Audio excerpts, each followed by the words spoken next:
Hi everyone, I'm here to talk about some favorite moments or excerpts or scenes from a book that I like very much. The book is Pride and Prejudice by Jane Austen. It was written in 1813 by this writer, and it tells the story takes place in England, in Great Britain, um, around this time, okay, the beginning of the 19th century.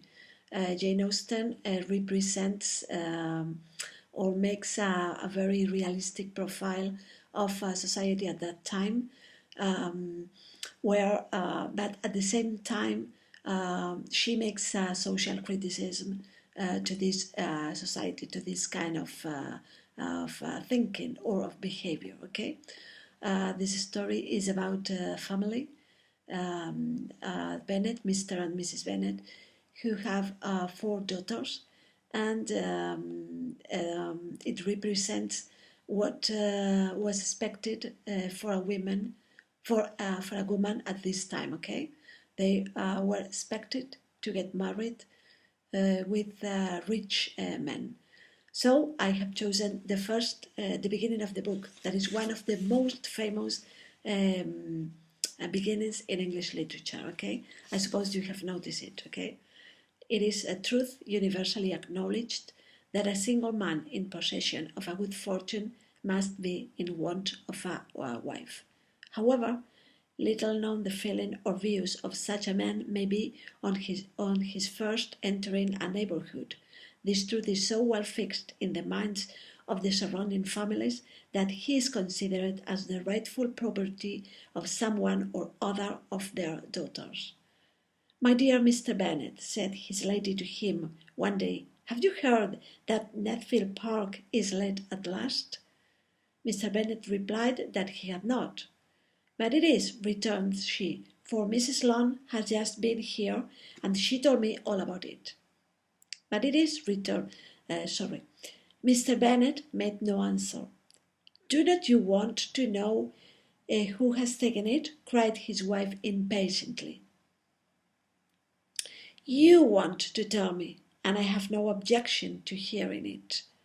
This was invitation enough. "Why, my dear, you must know Mrs. Long says that Netherfield is taken by a young man of large fortune from the north of England, that he came down on Monday in a chaise and four to see the place, and was so much delighted with it that he agreed with Mr. Morris immediately, that he is to take possession before Michaelmas, and some of his servants are to be in the house by the end of next week. What is his name? Bingley. Is he married or single? Oh, single, my dear, to be sure, a single man of large fortune, 4,000 or 5,000 a year. What a fine thing for our girls. So this is exactly the situation, okay? Mrs. Bennet considers that this rich man that is coming to our next house is going to be one of her daughter's properties. In this case, we have the character of Mrs. Bennet, who represents the society at this time and the acid irony of her husband, Mr. Bennet. Okay, and the story continues up to the point that a friend of this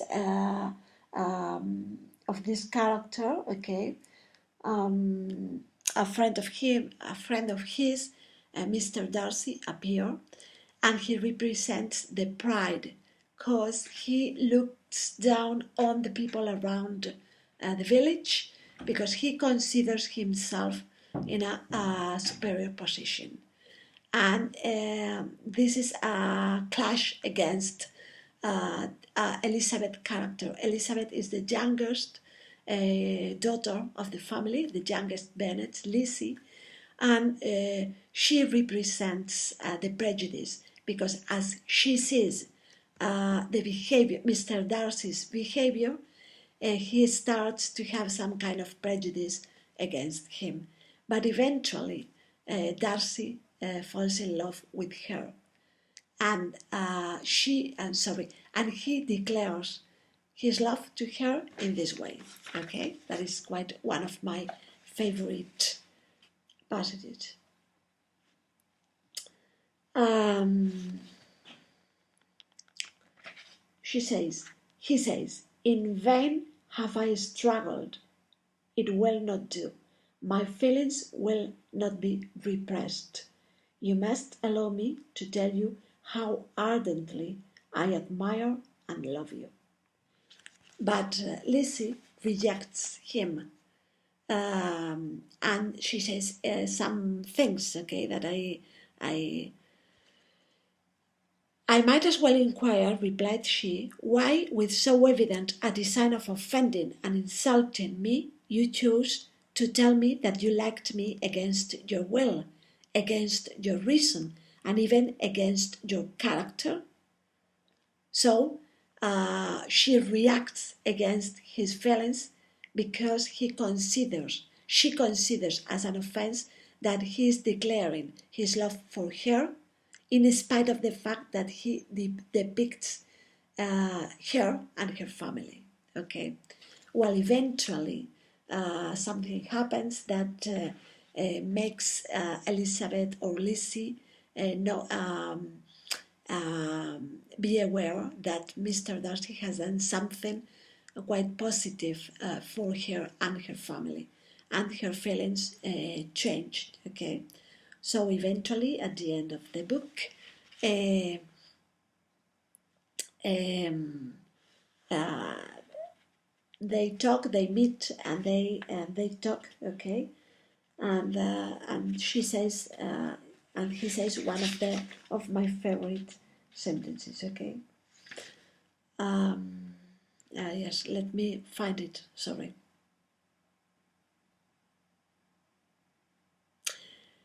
If you will thank me, he replied, let it be for yourself alone, that the wish of giving happiness to you might add force to the other inducement which led me on. I shall not attempt to deny, but your family owe me nothing. Much as I respect them, I believe I thought only of you. Elizabeth was too much embarrassed to say a word. After a short pause, her companion added, you are too generous, too truthful with me. If your feelings are still what they were last April, tell me so at once. My affections and wishes are unchanged, but one word from you will silence me on this subject forever. So finally, she shows him how she loves him, and in this way, the happy ending appear. Okay. Let me finally make a reference to the film Pride and Prejudice.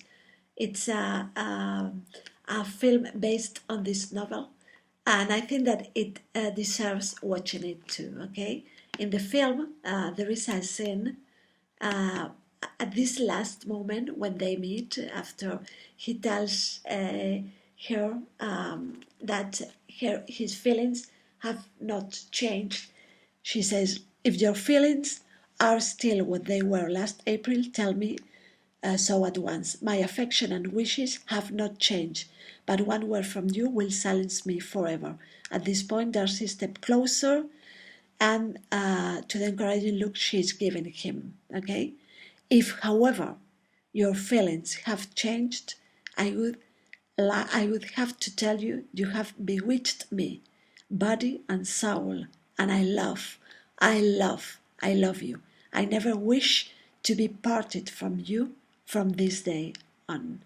This part, this last dialogue, is added in the film, but I consider it as marvelous.